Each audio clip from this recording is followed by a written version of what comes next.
Alhamdulillah, kita tuh ketika ceramah selalu menyampaikan alhamdulillah. Segala puji hanya bagi Allah Rabbil Alamin.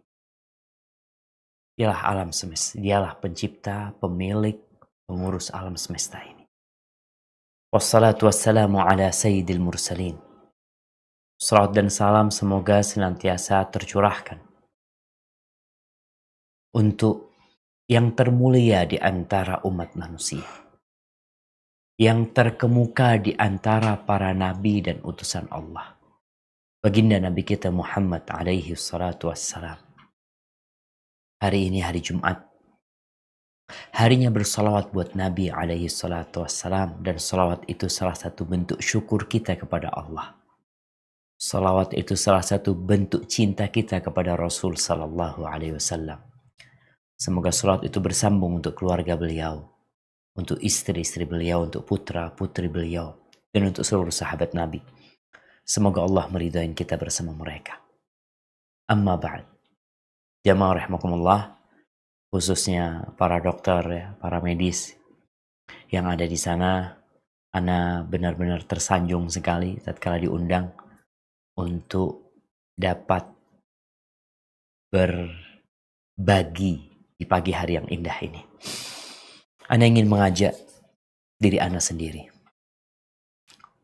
dan semuanya yang hadir di sini untuk sedikit merenungkan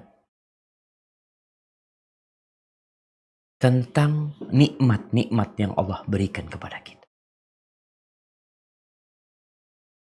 Karena banyak di antara kita ini lebih sering mengeluh daripada bersyukur.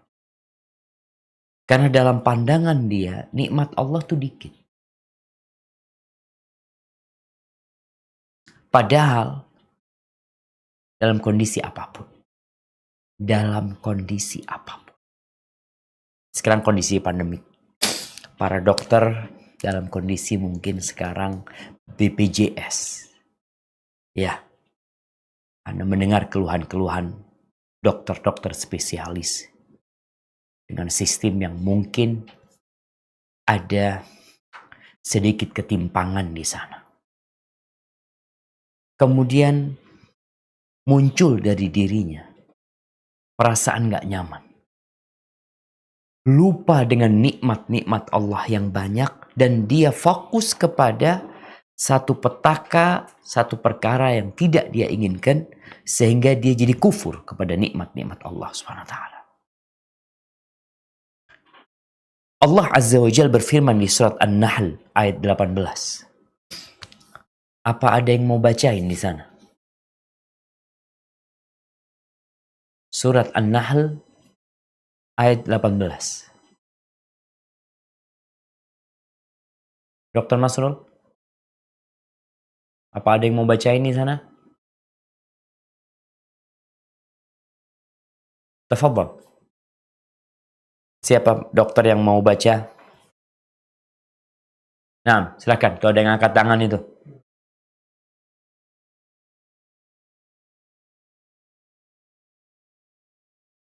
Nah, silakan. Surat An-Nahl ayat 18.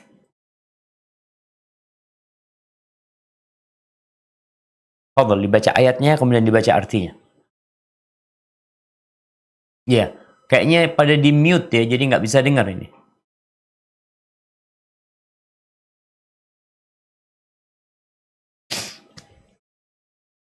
Nah, adminnya di mana adminnya?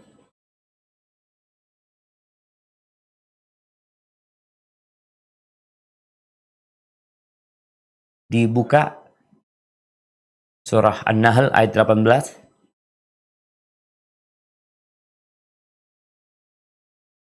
Nah, mana lihat ada dokter yang pakai APD ini? Apa? Air lambang. Nah, tafadhal. Anda nggak dengar suara apa-apa ini.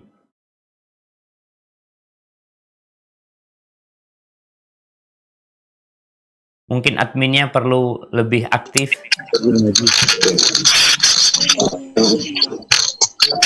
Nah, silakan dok, dibaca.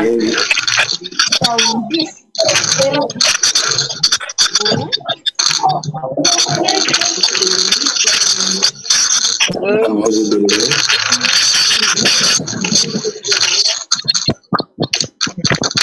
mau tanya Pak, saya dari Jepara Pak, dari Puskesmas Jepara Pak.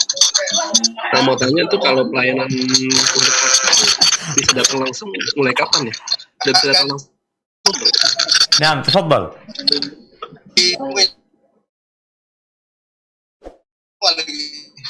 A'udzu billahi minasyaitonir rajim.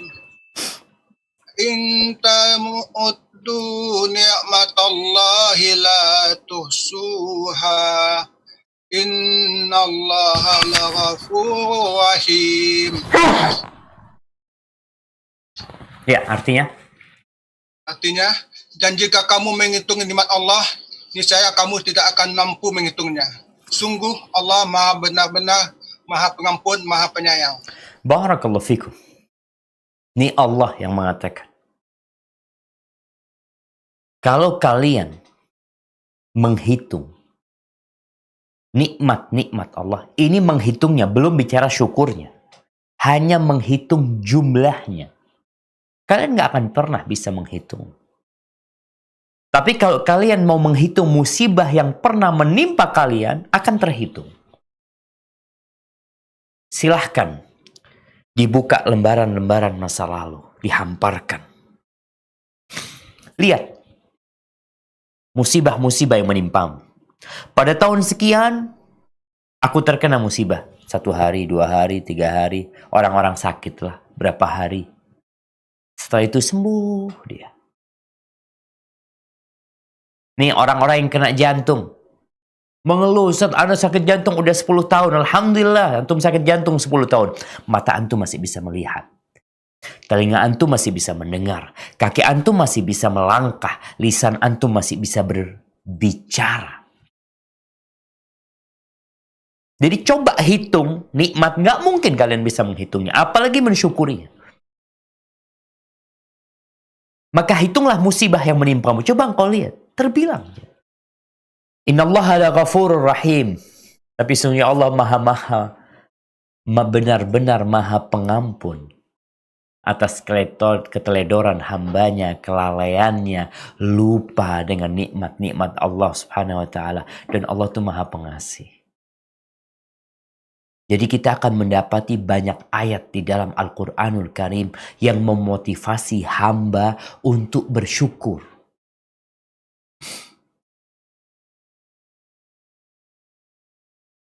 Di surah Ibrahim, ayat 7. Ini ayat yang sering kita dengar dari para penceramah. Seringkali para penceramah itu kalau berbicara syukur, dia bacakan nih ayat ini. Tafadhol dibaca. Surat Ibrahim ayat 7. A'udzu billahi minasyaitonir rajim. Wa istazana ta'azzana Rabbukum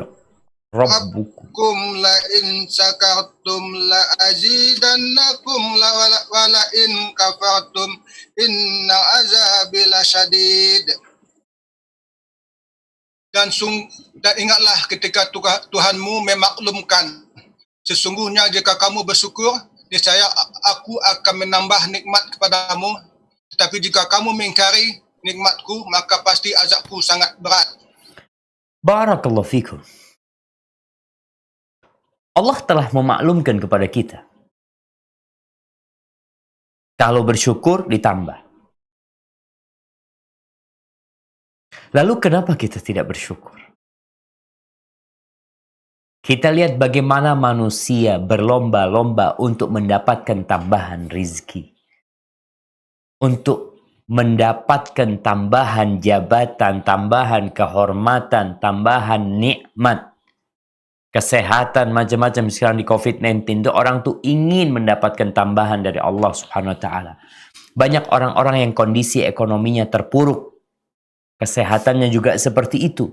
Negeri kita pun subhanallah. Allah sudah memaklumkan kepada kalian. Kalian bersyukur, ditambah. Kalian kufur, azab Allah pedih. Azab Allah itu berat. Mungkin kalian tidak langsung merasakan dampak dari kekufuran kepada nikmat-nikmat Allah Subhanahu wa taala, tapi Allah telah memberikan ancaman tersebut. Ahibati fillah, kalau kita lihat syukur ini jalan bergandengan bersama iman. Ketika engkau beriman kepada Allah Subhanahu wa taala, yakin Allah yang menciptakan dirimu. Allah yang memberikan segalanya kepadamu, usahamu, kerjamu. Itu bukan yang menentukan rizki. Kepandaianmu, kita lihat kadangkala ada orang-orang yang lebih pandai dari kita. Ada orang-orang yang secara jabatan struktural lebih tinggi dari kita. Namun ternyata kita melihat ada orang-orang yang lulusan SD, yang lulusan SMA, yang tidak pernah mengenyam bangku kuliah, lebih kaya daripada antum. Supaya antum sadar, Allah yang ngasih rizki. Sehingga orang yang beriman akan bersyukur. Karena dia tahu, apapun yang dia kerjakan, apapun yang dia dapatkan, apapun yang dia rasakan, itu nikmat dari Allah Azza wa Jalla. Allah yang ngasih.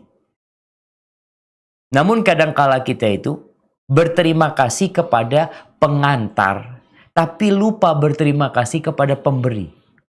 Contoh nih, kita lihat ada kurir-kurir yang mengantarkan ke rumah kita kiriman. Tahu-tahu kurir ini bawa, Masya Allah, bawa apa ya? Bawa motor lah yang bagus. Ada orang kasih motor sama kita. Itu kurir yang ngantar ke rumah kita. Atau kirim makan, apapun nikmat dikasih. Apakah kita akan sibuk berterima kasih kepada kurir yang mengantar? Makasih banget. Masya Allah, jazakumullah khair. Atau kita akan berterima kasih yang lebih banyak kepada pemberi. Tentunya kita akan berterima kasih kepada pengantar. Kita katakan jazakallah, makasih ya. Makasih mas. Syukron. Pergi dia. Kemudian kita akan kabarin yang kirim. Udah sampai kirimannya, jazakumullah khairan. Makasih banyak.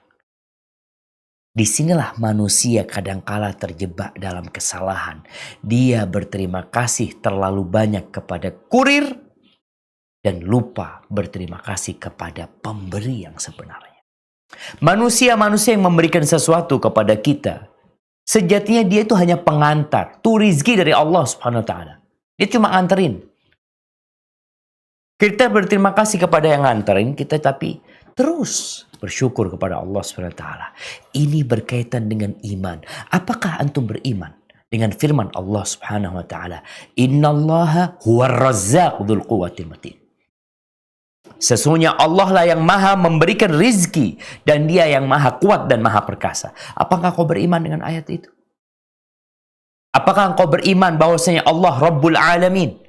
Kita senantiasa mengatakan alhamdulillahi rabbil alamin, bahwa alam semesta ini adalah ciptaan Allah Subhanahu wa taala. Dia pemiliknya, dia pengaturnya. Kadangkala orang ini jadi takut sama lautan.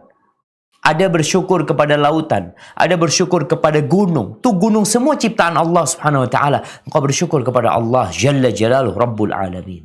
Engkau beriman enggak kalau Allah itu esa? Qul huwallahu ahad. Allahus samad. Allah tempatnya bergantung. Allah yang memberikan segala-galanya. Di surat An-Nisa ayat 147 Allah berfirman. Coba dibaca.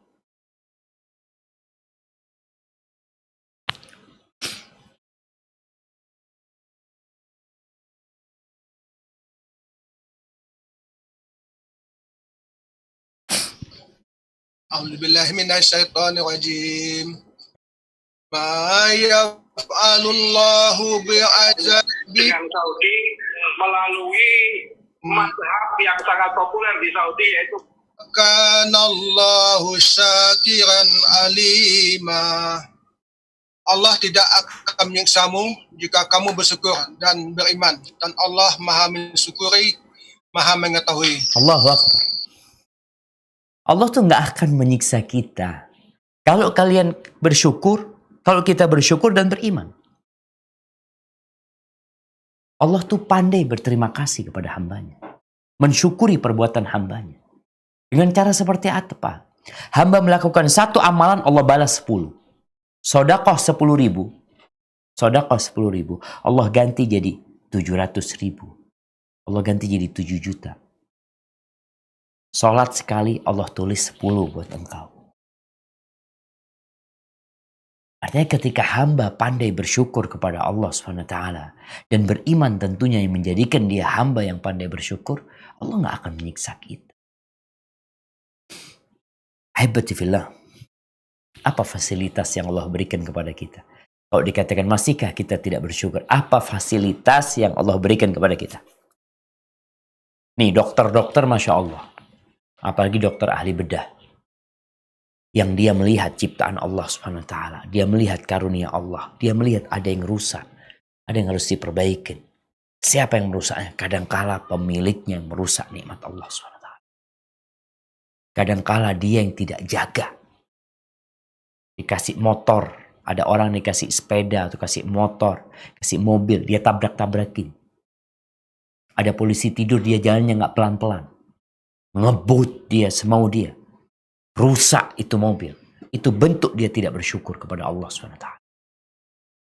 Baik, Allah kasih fasilitas sama kita. Apa sih fasilitas yang Allah berikan kepada kita? Allah sebutkan di surat An-Nahl. Surat An-Nahl ini surat nikmat, ya. Ada banyak nikmat yang Allah sebutkan berulang-ulang kali di sana agar kita bersyukur. Karena yang membuat kita tidak bersyukur itu adalah pandangan kita yang terfokus kepada musibah dan petaka. Nih, di surat An-Nahl ayat 78. Atau bisa furoda, karena istilah furoda nggak pernah dikenal di Saudi, yang dikenal di Saudi atau korsesi bisa yang ditelepon. Nah, di surat An-Nahl ayat 78. A'udzu billahi minasy syaithanir rajim. Wallahu akhrajakum min butuni ummahatikum la ta'lamuna syai'an wa ja'ala lakumus sam'a wal absar wal af'idata la'allakum tashkurun. Dan Allah mengeluarkan kamu dari perut ibumu dalam keadaan tidak mengetahui sesuatu pun. Dan dia memberimu pendengaran, penglihatan, dan hati nurani agar kamu bersyukur. Aywa, agar kamu bersyukur. Jadi kalau ada yang di antara kita mulai lupa sama nikmat Allah Subhanahu wa taala, coba lihat ketika engkau keluar dari perut ibumu. Ingat tuh, engkau bisa apa pada waktu itu? Apa yang bisa dilakukan bayi tatkala keluar dari perut ibunya? Duduk nggak bisa. Ngomong tidak bisa. Berjalan kaki nggak bisa. Sekarang engkau bisa apa? Maka Allah sebutkan kalian keluar dari perut ibunda kalian nggak tahu apa-apa. Sekarang yang jadi dokter, yang jadi profesor, tuh ilmu siapa yang ngasih? Karena sebagian orang lupa kepada sang pencipta yang memberikan ilmu kepada dia, lalu dia menyandarkan kepada dirinya, oh aku nih orang yang cerdas Ustaz, IQ anak ini tinggi, anak ini kalau menghafal cepat, anak ini giat, anak tekun belajar, subhanallah. Jangan seperti Qarun. Qarun ketika dikasih harta banyak sama Allah SWT, disuruh berbagi, jangan membuat kerusakan di muka bumi dengan hartamu. Apa kata dia? Innama utituhu ala ilmin indi. Aku bisa seperti ini, aku sukses seperti ini karena ada ilmu yang aku miliki yang diberikan kepadaku. Nih, ada ilmu. Apa yang terjadi? Ditelan sama bumi itu. Allah tinggal perintahkan kepada bumi menelan Qarun dan semua harta yang dia miliki. Rumahnya, gudangnya. Sehingga sampai hari ini jadi pelajaran. Orang kalau nemu harta yang tertanam, mereka mengatakan harta karun. Kemana Qarunnya?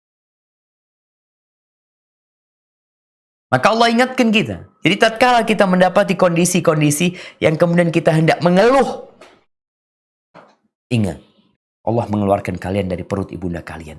Kalian nggak tahu apa-apa sama sekali. Proses 2 tahun. Disusui sama ibunya. 2 tahun mulai belajar bicara. Allah kasih pendengaran. Allah yang kasih loh. Bukan tempat engkau bekerja.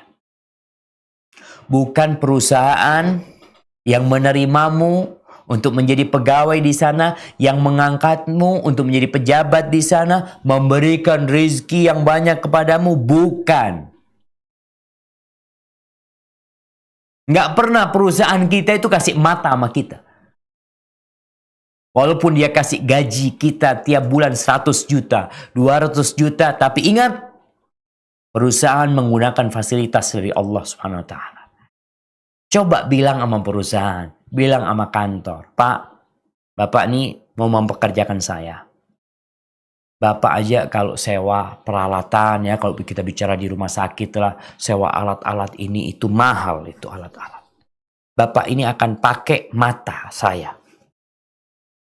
Mata saya Bapak akan pakai. Telinga saya Bapak akan pakai.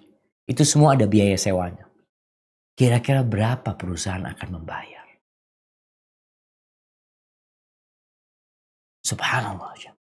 Itu fasilitas dari Allah. Allah yang kasih. Bukan tempat kerja kita. Maka Allah ingatkan kita. Pendengaran, penglihatan. Karena ada orang yang tidak menghargai penglihatan. Yang ada dalam benak dia fulus dan fulus dan fulus.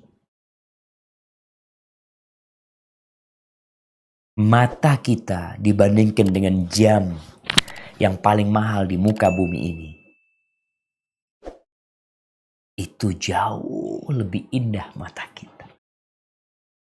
Tapi kita kalau dapat jam yang mahal sekali, Allah, bagus banget. Lebih bagus mata yang Allah berikan kepada.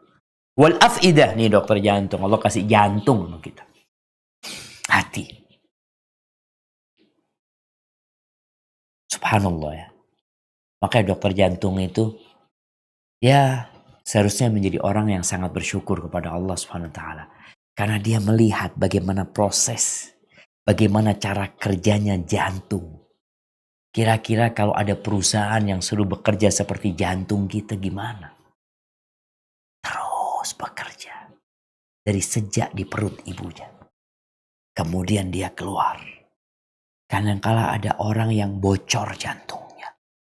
Rusak jantungnya. Subhanallah. Kita dikasih jantung bisa berdetak. Apa kata Allah? La'allakum tashkurun. Agar kalian bersyukur. Baik, ini bicara fasilitas yang ada pada tubuh kita. Ada fasilitas yang Allah berikan di muka bumi ini. Yang kita tiap hari merasakannya. Dan sekali lagi, Anda lihat mereka yang berada di rumah sakit tuh kalau melihat fasilitas yang Allah berikan kepada kita. Itu ya Allah banyak banget. Bicara oksigen. Allahu Akbar. Ana kapan hari beli oksigen buat orang tua ya Allah ya. Carinya ke tempat ini, beli alatnya harus dipasangin. Kita nih tiap hari bernafas. Itu apa nggak nikmat? Sekarang COVID-19. Ketika yang terserang itu paru-parunya. Ketika mereka meributkan dunia, apa alat yang apa? Regulator, ventilator, para ventilator. Ada berapa di Indonesia jumlah ventilator yang dimiliki oleh negeri kita? Jumlah penduduk Indonesia ini 270 juta lebih. Berapa ventilator yang kita miliki? Kenapa tanpa ventilator 200 juta lebih bisa hidup normal berjalan? Allah yang kasih. Itu fasilitas Allah yang kasih. Kita menciptakan ventilator, mahal, ini, itu. Allah kasih kita paru-paru. Allah kasih kita hidung. Allah kasih kita kerongkongan. didukung dengan ciptaan yang lainnya, kita bernafas dengan nyaman, kita melihat matahari yang terbit dan kapan dia terbenam. Kita menikmatin. Mereka yang naik sepeda, kadangkala mereka bersyukur dengan sepeda yang ditungganginya. Sepedanya 100 juta harganya, kakimu berapa ratus juta. Siang dan malam, itu nikmat Allah yang Allah ingin kita merenungkannya. Allah berfirman di surat Al-Furqan ayat 62. Di surah Al-Furqan ayat 62. Silakan dibaca. A'udzu billahi minasy syaithanir rajim. Wa huwal ladzi ja'ala al-laila wan-nahara khilfatan liman arada an yadzakkara aw arada syukura. Dan dia pula yang menjadikan malam dan siang silih berganti bagi orang yang ingin mengambil pelajaran atau yang ingin bersyukur. Tuh, tiap hari kita itu melihat mentari terbit, tenggelam, gelap gulita. Ketika matahari terbit, manusia memiliki semangat untuk bekerja. Ayam-ayam pun keluar dari kandangnya untuk mencari makan. Burung pun terbang untuk mencari makanan. Kita lihat jalan-jalanan ramai. Namun tatkala matahari tenggelam, malam mulai menghamparkan selimutnya. Tahu-tahu dunia jadi sunyi senyap. Tubuh kita beristirahat. Besok seperti itu. Besok seperti itu. Kira-kira bagaimana kalau kehidupan ini semuanya malam? Tidak ada siang. Apa yang akan terjadi? Atau sebaliknya, semuanya siang dan tidak ada malam. Dan Allah ingatkan kita dengan nikmat siang dan malam yang kita tidak mensyukurinya. Coba dibuka surat Al-Qasas ayat 71-72. Tadi Ana sebutkan Allah tuh berulang kali ngajak kita bersyukur. Allah yang ngajak kita bersyukur. Silakan. Di surat Al-Qasas ayat 71-72.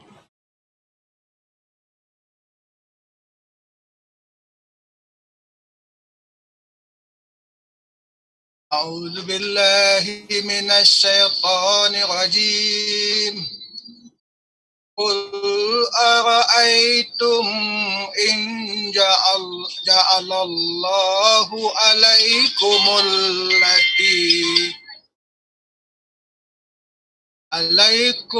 laila sarmadan ila yaumil qiyamati man ilahun ghairullah ilahun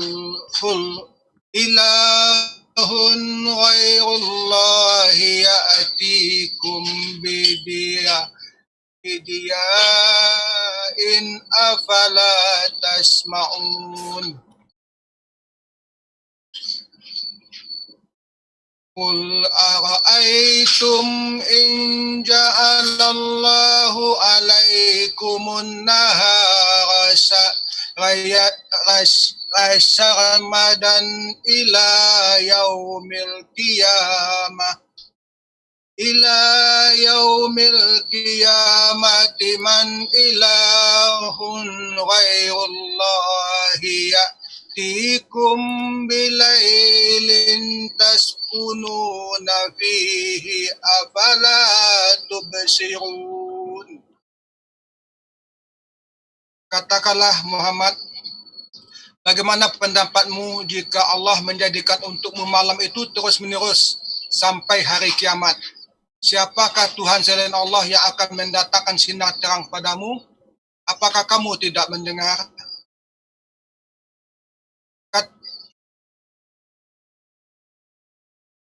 Katakanlah Muhammad, Bagaimana pendapatmu jika Allah menjadikan untukmu siang itu terus-menerus sampai hari kiamat? Siapakah Tuhan selain Allah yang akan mendatangkan malam kepadamu sebagai waktu istirahatmu? Apakah kamu tidak memperhatikan? Tuh jemaah.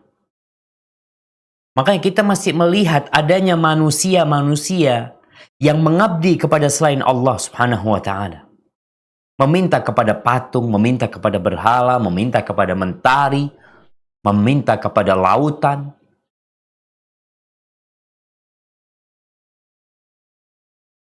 Ketika Nabi Ibrahim dialog sama raja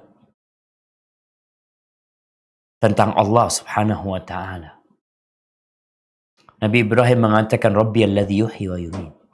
Rabbku adalah yang menghidupkan dan mematikan. Raja ini mengatakan, Ana uhyi wa umiit. Aku juga bisa menghidupkan dan mematikan. Ada dua orang yang divonis mati, yang satu dibunuh, yang satu dibebaskan.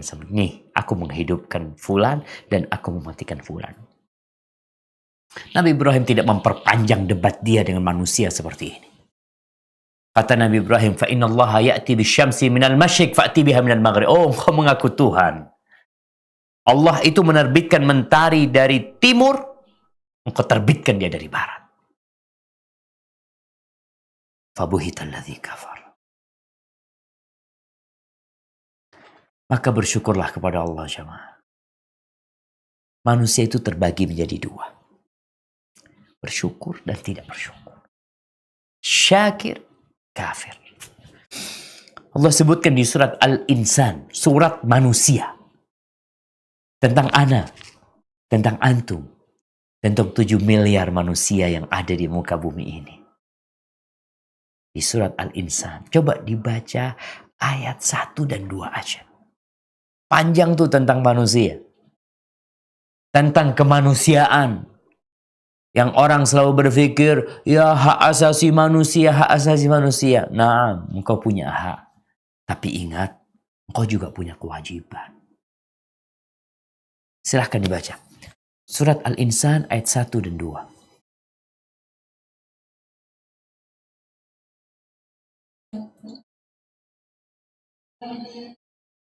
A'udzu billahi minasy syaithanir rajim.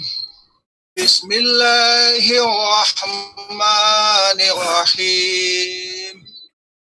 Hal ata 'alal insani khinun minad dahri lam yakun syai'an maskura. Inna khalaqnal insana min nutfatin amsyajin nabtalihi faja'alnahu sami'a basira. Dibaca ayat ketiga lagi, Dok. Nah. Inna hadainahu sabila imma syakiran wa imma kafura.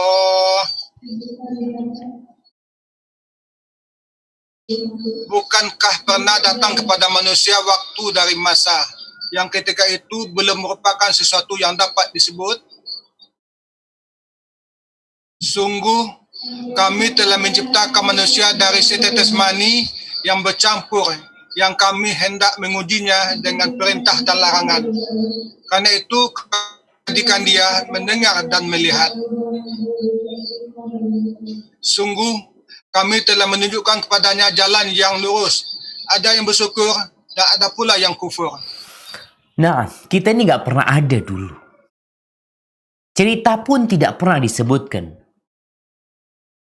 Ana sekarang umur 43 tahun. 43 tahun yang lalu. 45 tahun yang lalu. Apakah pernah disebut-sebut nama Ana? Nih dokter-dokter. Yang sekarang mungkin dikenal di Padang. Dokter jantung yang paling bagus. Dokter rujukan. Gurunya semua dokter. dokter yang baik hati. 70 tahun yang lalu, 80 tahun yang lalu, 90 tahun yang lalu. Pada masa Belanda menjajah negeri kita, apakah nama-namamu sudah disebut? Tak ada. Kita ini pendatang baru yang didatangkan, kemudian kita akan diambil lagi. Tujuannya untuk menguji kita, kata Allah. Allah berikan pendengaran, Allah berikan penglihatan, agar kalian bisa memahami ujian-ujian yang Allah berikan. Allah kasih hati. Lalu kata Allah, kami tunjukin dia dua jalan. Jalan kebaikan dan jalan keburukan. Jalan kebenaran dan jalan kebatilan. Inna hadainahu imma syakiran. Sekarang tergantung sama dia.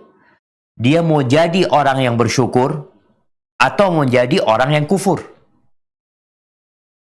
Dan iblis, tatkala dia dikeluarkan dari surga, salah satu usaha dia yang paling masif untuk menyesatkan manusia adalah menjadikan manusia tidak bersyukur. Nggak usah repot-repot. Kalau ada orang dikasih terus, tidak pandai berbalas budi, tidak pandai mengatakan syukron, tidak pandai berterima kasih, ini orang kufur. Maka iblis berusaha untuk menyesatkan manusia dari pintu tidak bersyukur. Kita lihat bagaimana sumpah iblis di surat Al-A'raf ayat 16-17. Ayat 16-17.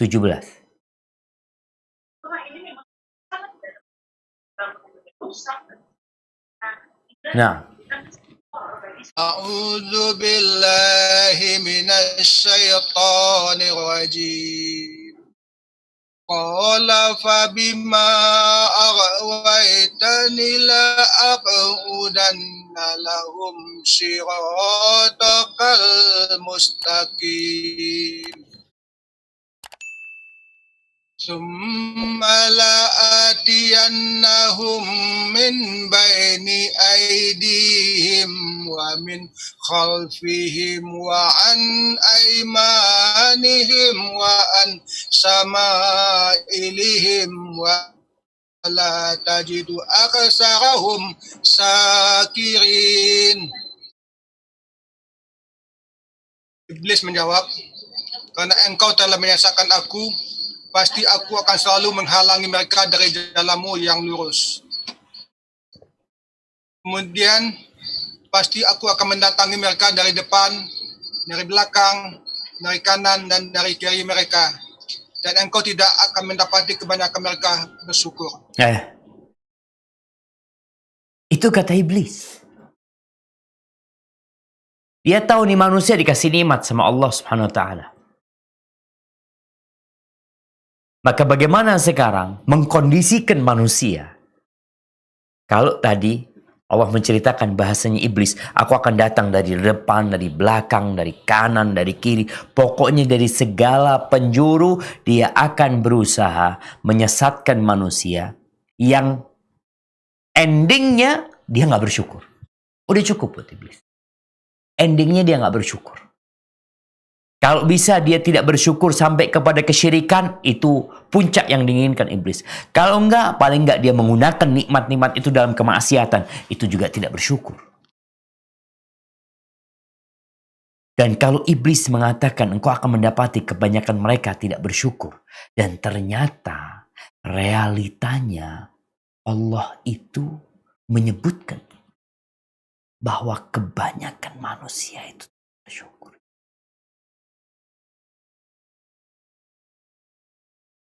Di surat Saba ayat 13.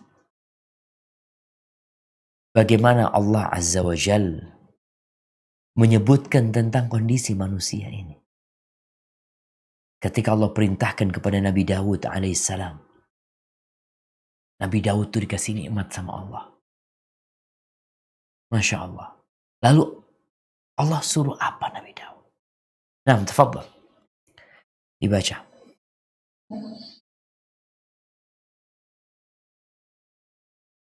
A'udzu billahi minasy syaithanir rajim. Ya'maluna lahu ma yasha'u min mahariba wa tamasila wa jifanin kal jawabi wa qudurin rasiyati a'malu ala Daud syukran wa qalilum min ibadiyas syakur. Mereka para jin itu bekerja untuk Sulaiman sesuai dengan apa yang dikehendakinya, di antaranya membuat gedung-gedung yang tinggi, patung-patung, piring-piring yang besarnya seperti kolam, dan periuk-periuk yang tetap berada di atas tungku. Bekerjalah wahai keluarga Daud untuk bersyukur kepada Allah, dan sedikit sekali dari hamba-hambaku yang bersyukur. Nah, tuh Allah sebutkan nikmat-nikmat, kemudian Allah mengatakan i'malu ala Daud syukur. Bekerjalah, beramal. Bukan sekedar ucapan di lisan, alhamdulillah, alhamdulillah. Tapi ada amalan yang dikerjakan sebagai bentuk syukur kepada Allah Subhanahu wa taala. Dan Allah sebutkan wa qalilun min ibadiyasy syakur. Sedikit dari hamba-hambaku yang pandai bersyukur, yang terus-terusan bersyukur. Kebanyakan kita itu bersyukur pada masa dan waktu yang pendek. Ketika dapat nikmat, waktu itu aja bersyukur. Setelah itu enggak. Jadi syakur ini orang yang pandai, yang terus-terusan bersyukur kepada Allah. Sedikit dari hamba-hamba Allah. Maka kebanyakan kita lawan dari apa yang Allah firmankan. Kebanyakan kita itu kufur. Kalau kita lihat istri yang tidak bersyukur kepada suaminya, itu di neraka. Sampai ketika Nabi SAW menjelaskan, ya ma'syar nisa tasaddaqna.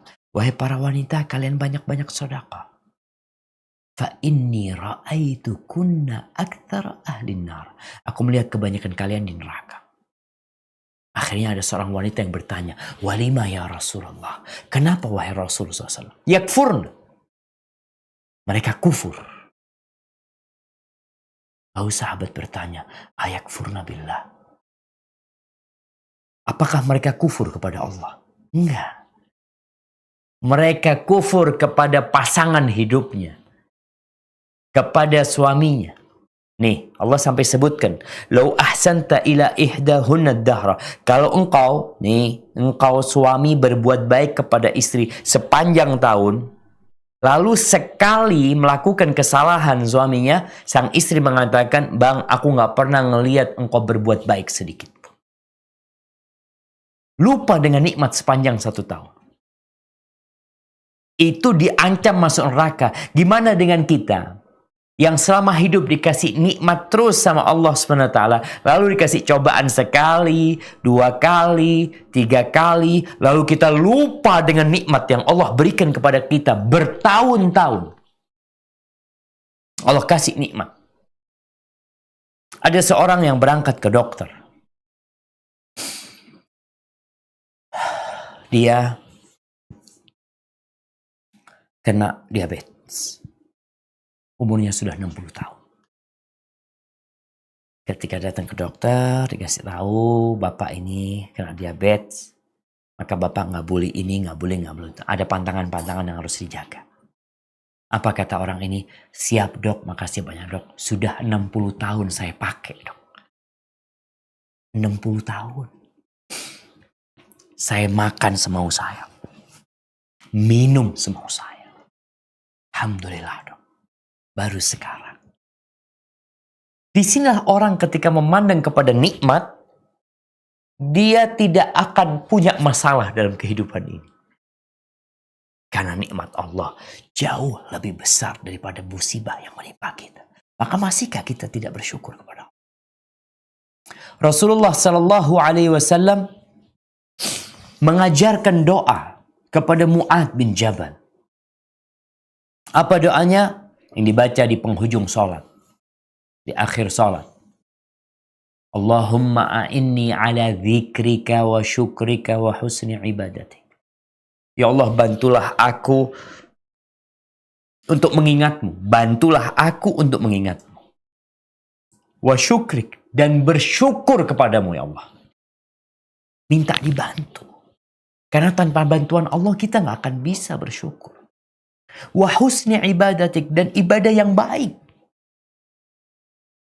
Antum lihat bagaimana Rasul sallallahu alaihi wasallam bersyukur kepada Allah Subhanahu wa taala. Di akhir-akhir hayatnya beliau udah tua. Beliau itu sholat sampai bengkak kakinya. Beliau menangis sampai membasahi jenggotnya, membasahi pangkuannya, membasahi tanah tempat beliau sholat. Ketika ditanya Nabi SAW oleh Aisyah, oleh Bilal bin Rabah, beliau mengatakan, bukankah Allah sudah mengampuni dosamu yang lalu dan akan datang? Apa jawab Nabi? Afala akun abdan syakura. Apa nggak pantas aku menjadi hamba yang bersyukur kepada Allah SWT? Nabi punya apa? Nabi punya rumah yang besar. Di rumah Nabi 2 bulan kadangkala yang dimakan cuma kurma dan air. Rumah Nabi mungkin luasnya cuma 5x5. Sahabat-sahabatnya dibunuh. Pamannya terbunuh. Kota Madinah pernah dikepung sampai Nabi kelaparan dan perutnya dibalut oleh batu-batu. Lalu beliau mengatakan, apakah nggak pantas aku melakukan ini, beramal, beribadah, agar menjadi orang yang bersyukur kepada Allah SWT. Lalu kita memandang kita ini susah, dikasih musibah ini, itu. Kita memang benar-benar tidak pandai bersyukur. Lebih bersyukur. Karena sejatinya banyak nikmat Allah yang Allah berikan kepada kita. Barakallahu fikum. Mungkin itu yang bisa Anda sampaikan pada kesempatan kali ini. Jadi sejatinya jamaah, kita itu banyak mendapatkan nikmat dari Allah SWT. Kita masih ada waktu untuk tanya jawab. Mungkin Anda persilahkan kepada dokter. Baik, terima kasih Ustaz. Saya lihat di dalam chatting itu belum ada pertanyaan. Mungkin tadi ada kawan yang bertanya, Ustaz Pak Zulkarnain kata mau bertanya, silakan.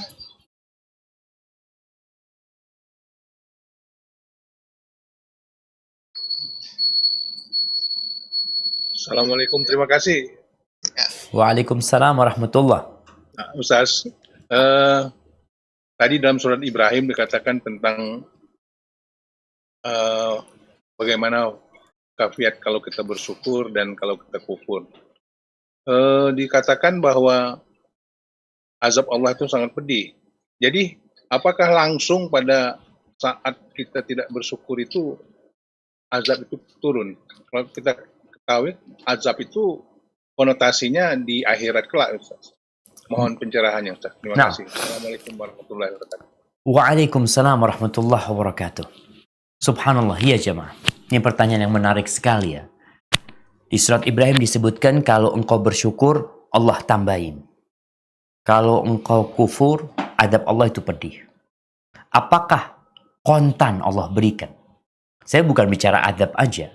Nikmat juga. Apakah kita bersyukur langsung ditambah? Atau kadang-kala kita nunggu bertahun-tahun baru ditambah? Terjadi seperti itu. Nabi Ibrahim alaihissalam, Nabi yang pandai bersyukur kepada Allah SWT. Beliau itu baru dikasih anak ketika umurnya hampir 100 tahun. Hampir 100 tahun. Padahal beliau itu kekasih Allah. Beliau berdoa nggak pernah berhenti mengatakan, Rabbi habli minas salihin. Ya Allah, berikan kepada aku anak-anak keturunan yang saleh. Baru dikasih setelah bertahun-tahun. Itu nikmat. Artinya Allah Azza wa Jal janji dan tidak pernah ingkar janji. Adapun adab Allah Subhanahu wa taala, apakah kontan? Ada yang kontan, ada yang ditunda. Kalau bicara adab Allah itu di akhirat saja, tidak. Ada adab dunia. Allah Azza wa Jal berfirman, وَلَنُذِيقَنَّهُمْ مِنَ الْعَذَابِ الْأَدْنَى دُونَ الْعَذَابِ الْأَكْبَرِ. Mungkin bisa dibuka firman Allah Subhanahu wa taala di surat As-Sajdah. Allah Subhanahu wa taala berfirman di surat As-Sajdah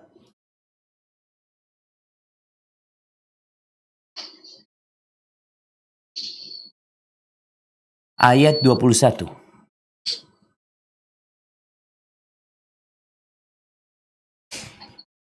Surat As-Sajdah ayat 21. Nah, silakan dibaca. A'udzubillahi minasyaitonirrajim. وَلَنُذِيقَنَّهُمْ مِنَ الْعَذَابِ الْأَدْنَى دُونَ الْعَذَابِ الْأَكْبَرِ لَعَلَّهُمْ يَرْجِعُونَ. Dan pasti kami timpakan kepada mereka sebagian siksa yang dekat di dunia sebelum azab yang lebih besar di akhirat, agar mereka kembali ke jalan yang benar. Subhanallah jemaah. Jadi kadangkala Allah memberikan azab di dunia karena Allah sayang. Tujuannya agar mereka balik kepada Allah Subhanahu wa taala. Karena masih ada kesempatan ketika diazab di dunia, itu masih ada kesempatan untuk kembali kepada Allah Subhanahu wa taala. Tapi ketika diazab di akhirat, apa yang terjadi? Mereka kepingin balik ke dunia. Mereka mengatakan, qala rabbi rji'un. Ya Allah, kembalikan kami ya Allah agar kami bisa memperbaiki kesalahan-kesalahan kami. Mereka ingin beramal. Maka azab itu ada dua. Azab dunia dan azab akhirat. Dan azab dunia itu jauh lebih ringan. Dan tujuannya tadi adalah bagaimana dia kembali kepada Allah Subhanahu wa taala. Di surah Nun, surat Al-Qalam, ketika Allah Azza wa Jalla menceritakan tentang 3 bersaudara yang mereka punya kebun, kemudian mereka tidak hendak berbagi. Mereka itu punya kebun, mereka nggak ingin kasih orang-orang miskin. Ini bentuk tidak bersyukur kepada Allah Subhanahu wa taala. Kemudian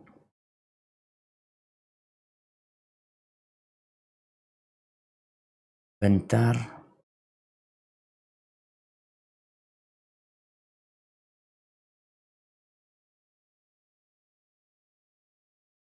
Nah, di surat Al-Qalam ayat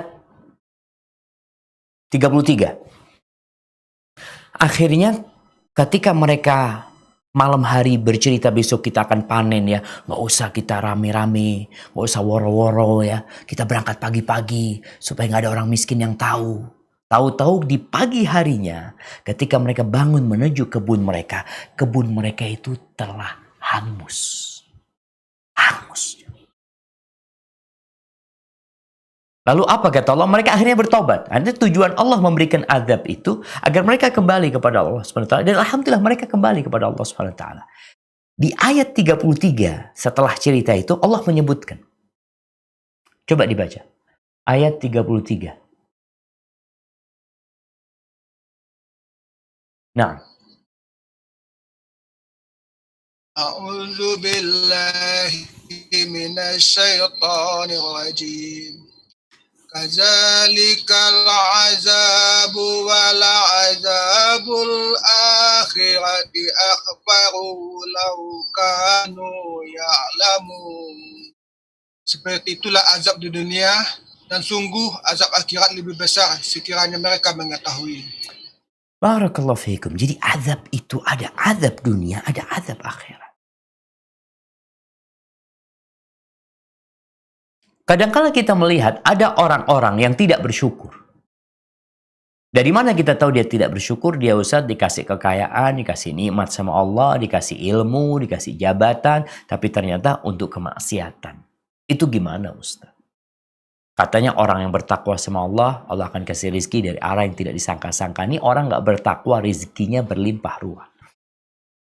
Rasulullah SAW pernah mengatakan dalam hadis Uqbah bin Amir al-Juhani. Beliau mengatakan alaihi salatu wassalam, "Idza ra'aita Allah yu'ti ibadahu ma yas'aluna ala ma'asihim fa innahu istidraj minhu lahum." Kalau engkau melihat Allah Subhanahu wa taala memberikan nikmat kepada orang, minta ini, kepingin ini, dikasih sama Allah Subhanahu wa taala. Padahal tuh orang melakukan kemaksiatan. Artinya nikmat yang Allah berikan, dia tidak syukurin. Bahkan nikmat itu dia gunakan untuk kemaksiatan. Maka Nabi SAW mengatakan فَإِنَّهُ اسْتِدْرَاجٌ مِنْهُ لَهُمْ. Itu adalah istidraj. Istidraj itu orang diluluh, dibiarin. Artinya nggak diadab langsung sama Allah. Soalnya kalau orang itu dikasih sakit, mungkin dia tobat. Orang itu kasih musibah ya. Kita lihat kadang-kadang orang kalau sudah, ada orang yang kembali kepada Allah itu dengan dipaksa. Dikasih petaka baru balik. Tapi ada orang yang dari hatinya memang sudah kembali kepada Allah SWT. Ini ada orang-orang yang dibiarin sama Allah SWT. Nggak diingatkan sama sekali. Lalu Nabi SAW membaca firman Allah di surat Al-An'am ayat 44-45. Surah Al-An'am ayat 44-45. Nah, tafadhal di ayat 44.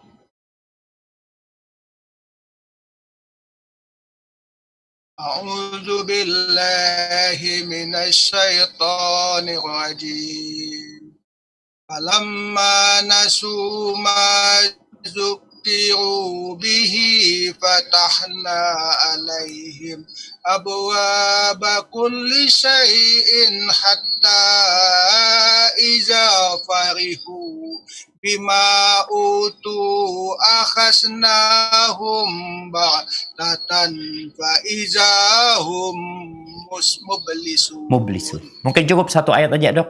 Ya, silakan dibaca artinya. Maka ketika mereka melupakan peringatan yang telah diberikan pada mereka, kami pun membukakan semua pintu kesenangan untuk mereka. Sehingga ketika mereka bergembira dengan apa yang telah diberikan pada mereka, kami siksa mereka secara tiba-tiba. Maka ketika itu mereka terdiam putus asa. Nah, jadi ada yang disiksanya itu tiba-tiba. Nggak ada kesempatan untuk bertobat. Ketika orang ini lupa dikasih peringatan, ada orang yang kasih penyakit, kasih musibah, tapi dia nggak kembali kepada Allah SWT. Akhirnya Allah bukakan pintu kesenangan buat mereka. Dibukain. Bukan dibikin susah hidup. Dibukain pintu kesenangan. Ketika mereka bergembira, lupa dengan nikmat-nikmat yang Allah berikan yang seharusnya disyukurin, Allah berikan siksa dalam kondisi tiba-tiba mati belum bertobat. Maka menyesal mereka putus asa. Mau gimana sudah habis semuanya. Hadza wallahu a'lam bishawab. Mungkin seperti itu, Dok. Baik, kita bacakan. Ini ada beberapa pertanyaan, Ustaz. Pertama dari Dian Putri dari Masuk FK. Katanya sering karena disibukkan oleh urusan dunia seperti pembelajaran di kedokteran, Ustaz, yang sangat padat. Ana mengeluh karena waktu Ana untuk akhirat itu sangat sedikit, baik untuk menuntut ilmu ibadah dan lainnya, Ustaz. Apakah itu juga bentuk tidak bersyukur, Ustaz? Dan Ana mohon nasihatnya untuk Ana dan teman-teman yang mungkin juga merasakan yang sama yang di masa kedokteran ini, Ustaz. Silakan, Ustaz. Barakallahu fikum. Iya jamaah. Kalau bicara ilmu itu ada dua. Ada ilmu yang wajib, ada ilmu yang tidak wajib. Ada ilmu yang wajib buat setiap muslim untuk mempelajarinya. Di mana Rasul SAW mengatakan talabul ilmi faridatun ala kulli muslim. Menuntut ilmu itu wajib buat setiap muslim. Ilmu apa? Ilmu yang berkaitan dengan kebutuhan dia sebagai hamba. Dia harus belajar tentang Tuhannya. Siapa sih Allah yang dia sembah selama ini? Karena itu yang akan ditanyakan dia di alam kubur nantinya. Dia harus faham tentang agamanya. Tentang mana yang wajib, mana yang haram. Dia tahu mana yang perintah, mana yang larangan. Sehingga dia tahu sama aturan. Seperti yang dipelajari, orang jadi dokter itu belajar, ada kode etiknya, harus kayak gini, harus kayak gitu. Dia pun sebagai seorang muslim ada aturannya. Itu yang wajib dia pelajari. Kemudian yang ketiga, ilmu yang berkaitan dengan Nabi Muhammad SAW. Yang juga akan ditanyakan kepada kita di alam kubur kita. Jadi ilmu yang wajib ini harus punya waktu untuk mempelajarinya. Harus. Baik, engkau belajar kedokteran. Jangan sampai belajarmu kedokteran ini melupakanmu dengan kewajibanmu. Karena Kalau ada dokter nih yang sibuk praktek di luar, kemudian kewajiban dia di rumah sakit terbengkalai, karena mungkin dalam pandangan dia praktek di luar akan lebih banyak menghasilkan, kemudian di rumah sakit dia ya biasa-biasa aja umpamanya, males-malesan ya, maka dia akan tercela. Begitu pula dalam urusan agama ini, ketika yang wajib engkau sia-siakan, sedangkan yang tidak wajib engkau kerahkan semua tenagamu, maka ini bentuk engkau lebih mementingkan kehidupan dunia. Allah mengatakan bal tu'thirunal hayatad dunya, kalian lebih mementingkan kehidupan dunia. Tapi Ustaz, ilmu kedokteran kan bisa diniatkan buat akhirat. Naam. Silahkan, ini solusi. Engkau belajar dunia tapi untuk akhirat. Tapi ilmu yang wajib tetap wajib buat engkau. Bukan berarti ketika engkau belajar kedokteran dan kau niatkan buat akhirat, insya Allah engkau dapat pahala. Kemudian yang wajib engkau pelajari, engkau tinggalkan. Tetap engkau berdosa. Maka ana rasa kewajiban setiap teman-teman yang belajar sekarang. Ilmu kedokteran itu, insya Allah di situ ada banyak pengetahuan yang semoga menambah keimanan kepadamu. Kalau engkau punya basic iman, kalau engkau punya niat yang baik. Ketika orang bedah jantung ya, dikasih tahu tentang ya syaraf-syaraf yang ada di jantung ya, bagaimana terjadi penyumbatan, bagaimana ini itu. Kemudian dia mengatakan Rabbana ma khalaqta hadza batilan, subhanallah. Maka seorang muslim ingat, bentuk syukur dia yang wajib jangan diabaikan. Jangan sibuk dengan yang tidak wajib, yang wajib engkau abaikan. Kita tidak melarang belajar ilmu dunia, tapi yang wajib tetap. Punya waktu, harus punya waktu. Dokter, apalagi yang udah jadi dokter nantinya. Yang jadi dokter ini Masya Allah. Ada dokter di Jember kalau nggak salah ya. Nah, dia itu punya waktu praktek. Dia mengatakan, ana ba'dal maghrib sama isya nggak ada praktek. Ana mau ngaji. Ana mau belajar. Masa dari pagi ana cari fulus?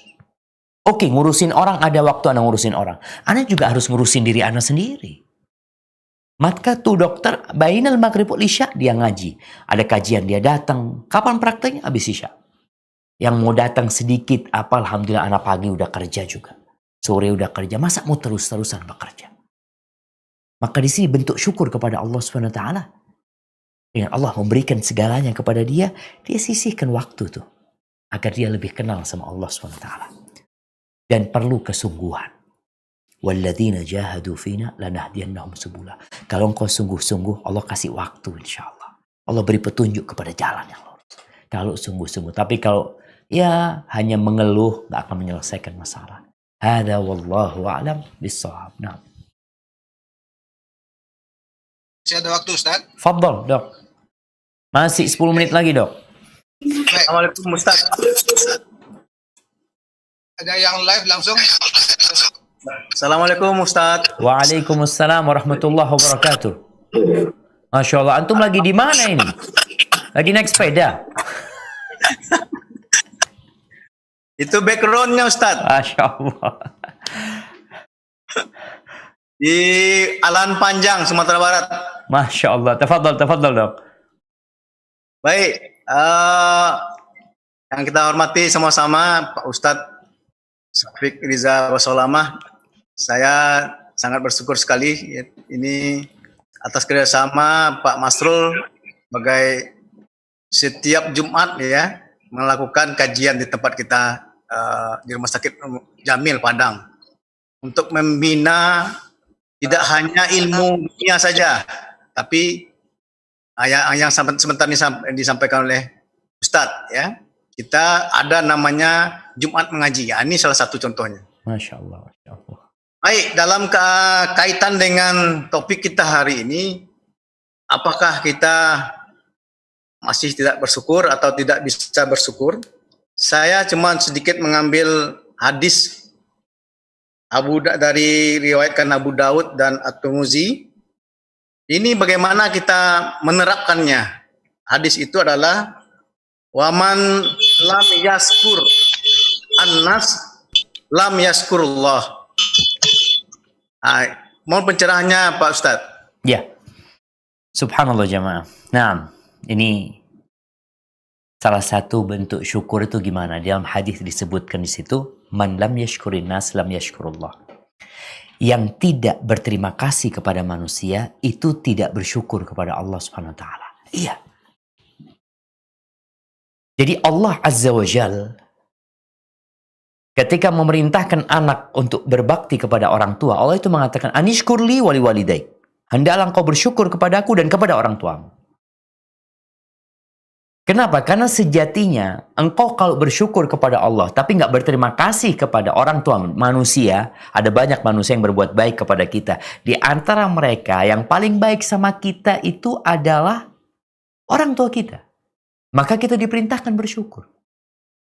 Kalau ada orang yang hablum minallahnya baik, tapi hablum minannasnya buruk, ini berarti dia tidak bersyukur kepada Allah SWT.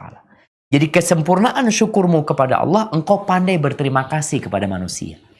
Makanya Nabi SAW mengatakan, Man sana'a ilaikum ma'rufan fakafi'uh. Barang siapa yang berbuat baik kepada kalian, hendaklah kalian balas. Balas. Guru kita yang berbuat baik kepada kita. Nih, para mahasiswa mungkin yang belajar ya di kampus, ada guru-guru dia yang sepuh berbuat baik sama dia. Siapa aja, ada yang berbuat baik dengan ilmunya memberikan kepada kita. Ada yang dengan uangnya, ada yang dengan semuanya, orang tua kita. Dia kasih ilmu sama kita, dia ajarin kita baca, ajarin kita nulis, ajarin kita berbicara.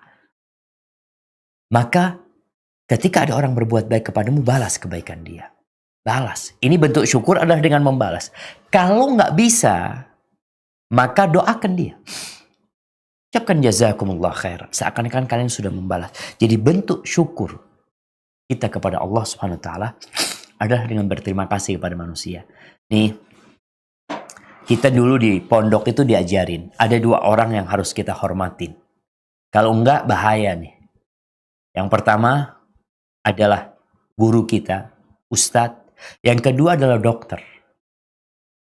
Kenapa? Karena dua orang ini memiliki peran yang sangat besar dalam masyarakat. Kalau bicara ustadz, mereka yang memberikan arahan bagaimana manusia menjaga tubuh mereka dari api neraka. Dokter memberikan arahan kepada manusia bagaimana mereka menjaga tubuh mereka dari penyakit di dunia ini. Maka sebagai bentuk syukur kita kepada mereka tadi, dengerin ya. Kalau ya ada orang ngasih sesuatu kita katakan terima kasih, syukron. Dan ada pembahasan tentang antara suami istri. Suami istri ini, kadangkala suami ini nggak pandai bersyukur kepada istrinya, istri juga nggak terima kasih kepada suaminya. Memang lebih banyak porsi istri mungkin dikatakan nih istri nggak pandai bersyukur sama suaminya. Iya, tapi suami pun seperti itu.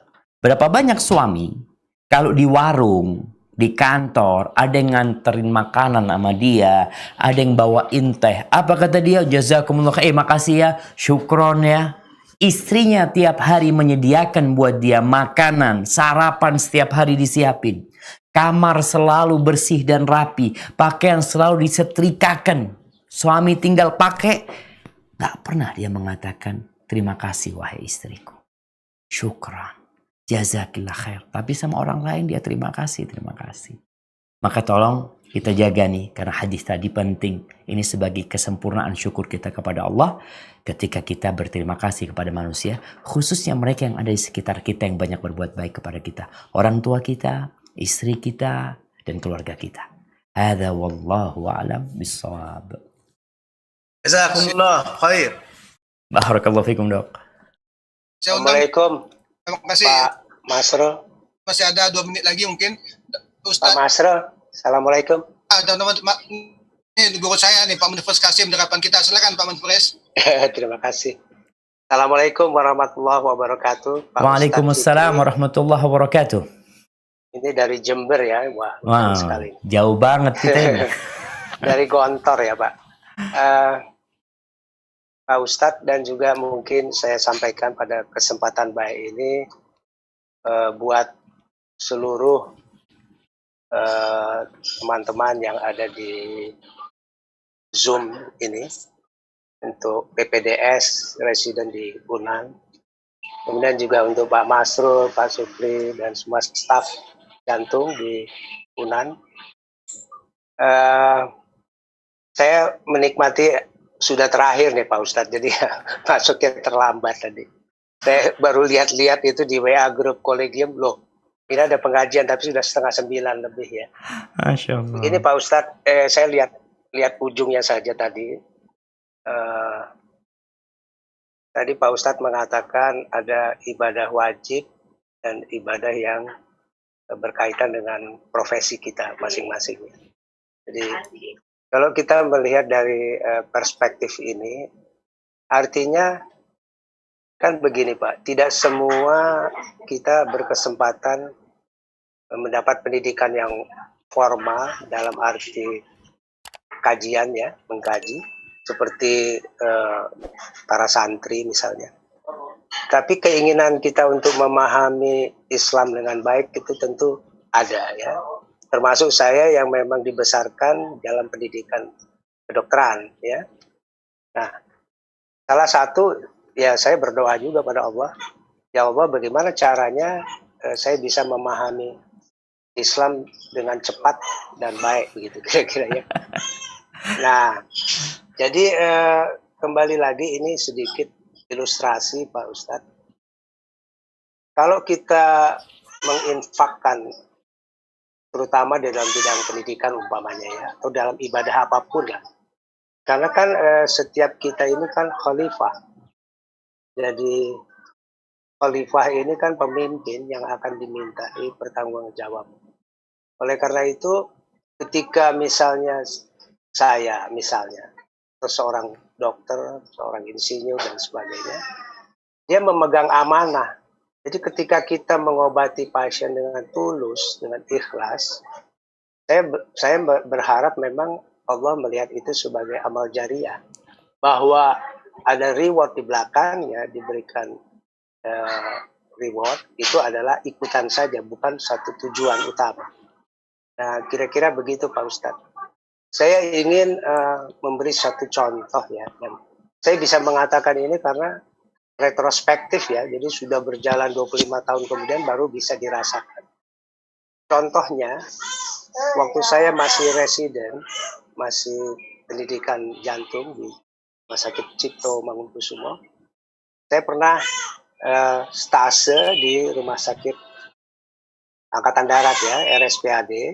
Nah, pada waktu itu Kepala ICU Dr. Hasmoro yang punya jaringan network Hermina saat ini, itu pangkatnya kolonel, dia bilang sama saya, jam 10 dia ada keperluan, biasalah. Dr. Manufris, tolong ya, saya titip ICU, yuk bos deh katanya. Kemudian nanti siang ini Anda ajarkan anak-anak saya, perawat, para medik ini ilmu jantung gitu. Nah, apa yang terjadi setelah 25 tahun, anak saya yang tua itu, Dr. Fireza, yang di RSPAD sekarang, itu baru tamat dari Undip ya.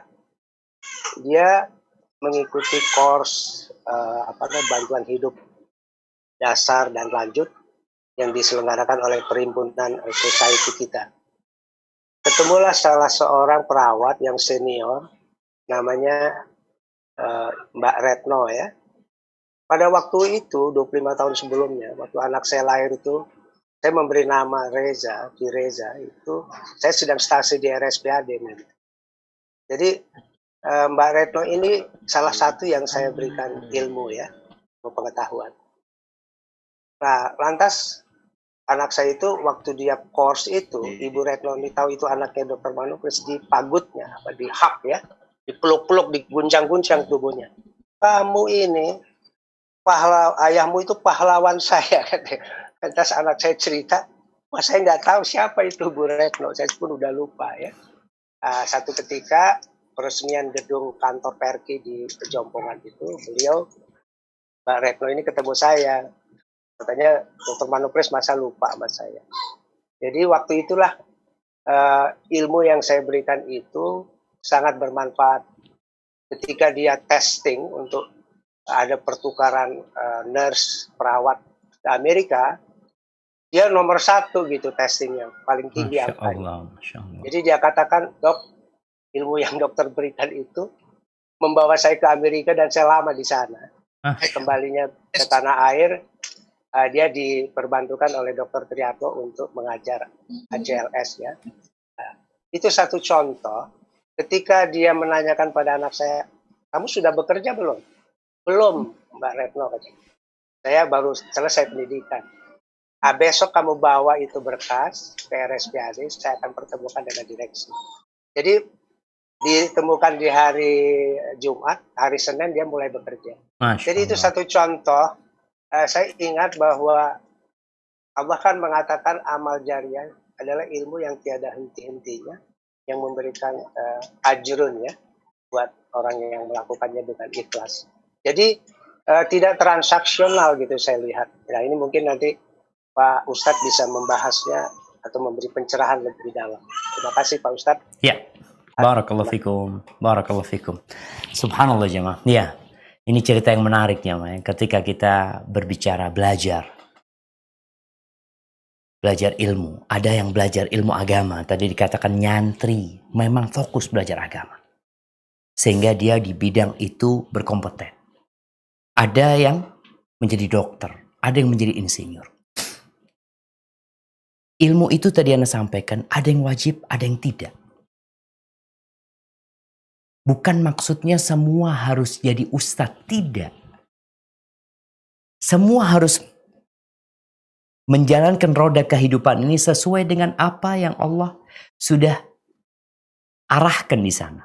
Perlu ada dokter, perlu ada insinyur, perlu ada yang lain-lainnya. Perlu ada ustadz, perlu ada pembimbing agama.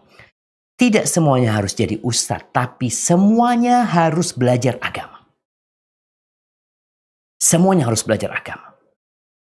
Kita sering dengar bahwasanya kita punya pendidikan di negeri kita ini, kita ingin meninggikan iptek, ilmu dan pengetahuan, dan imtak, iman dan takwa. Itu yang kita inginkan. Tapi realitanya nggak seperti itu sebenarnya. Kenapa? Kita lihat ya pelajaran agama hanya sedikit sekali diberikan. Bahkan mungkin kalau dokter di kedokterannya, Anda nggak tahu apakah setiap semester itu ada pelajaran agama ya.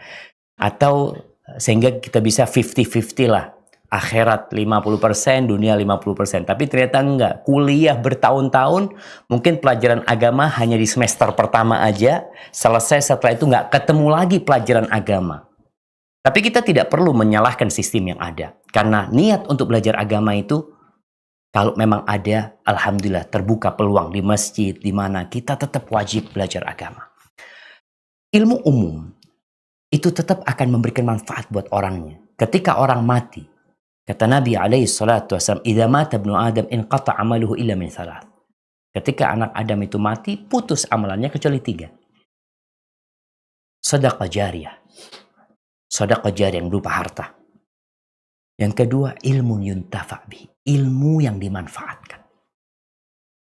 Kalau bicara ilmu yang dimanfaatkan, ada ilmu yang manfaatnya dunia akhirat, ada ilmu yang manfaat untuk dunia saja. Selama engkau memberikan manfaat dengan ilmu tersebut, insya Allah engkau mendapatkan pahala. Dokter tadi yang memberikan pengarahan ya, bukan hanya kepada anak didiknya, kadang-kadang memberikan arahan kepada pasien, dikasih ilmu pasien ini. Engkau harus seperti ini, seperti ini, seperti itu, ilmu bermanfaat. Kadang-kadang nih pasien, masya Allah, berapa banyak kita nggak perlu ke dokter. Kita perlu ketemu pasiennya dokter itu aja. Ketika kita sakit, seperti sakit, oh tenang, anak pernah ke dokter fulan disuruh ini, coba antum jalankan. Masya Allah, itu pun ilmu yang bermanfaat. Tinggal sekarang niatnya. Kalau tadi masalah reward itu ya datanglah alhamdulillah. Tapi itu bukan kita niatkan seperti itu. Karena orang-orang yang meniatkan dalam kehidupan ini, ketika ambisinya hanya dunia, Allah kasih dunia. Akhirat nggak dapat apa-apa. Maka setiap muslim hendaklah meniatkan dalam diri dia untuk akhirat dia. Maka insya Allah di dunia akan Allah kasih. Tadi anaknya dokter, alhamdulillah bisa kerja nggak ruwet, nggak repot ya. Karena Allah itu tidak pernah melupakan kebaikan seorang hamba. Tinggal niat kita hendaklah lillahi ta'ala dan untuk akhirat kita. Hadza wallahu a'lam bishawab. Itu mungkin yang bisa Ana sampaikan. Kurang lebihnya Ana mohon maaf. Ana sekali lagi terima kasih banyak ya kepada Dr. Masrul dan kepada dokter-dokter yang lainnya. Semoga pertemuan ini diberkahi oleh Allah SWT. Kurang lebihnya ana mohon maaf. Yang benar dari Allah, yang salah dari ana pribadi. Allah dan Rasul terbebaskan dari kesalahan itu.